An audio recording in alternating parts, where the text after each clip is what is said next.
I'm Dowell Myers, and I'm a professor here. I've been a professor for a little over 20 years in private school.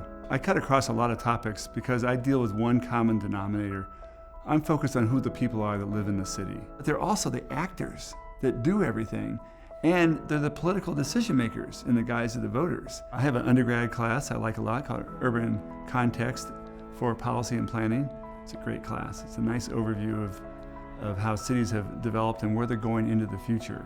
And so we talk about the future of energy, transportation, housing, work, the whole nature of the city.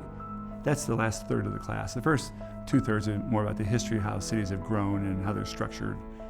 I love that class. Then I do master's classes. I do planning theory, which is a fun class in governance. Probably my main course I teach is the urban demography and growth. That's a big class, and we really do a lot of things in there about census data, how to make graphs, how to visualize it for people, how to tell stories based on the data.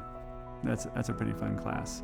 And then I have a couple of Ph.D. classes that I do occasionally. I rotate them on research design or on advanced urban development.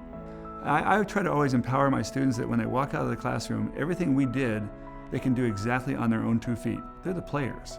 I tell them, this is your career. The next 50 years of the city is your career.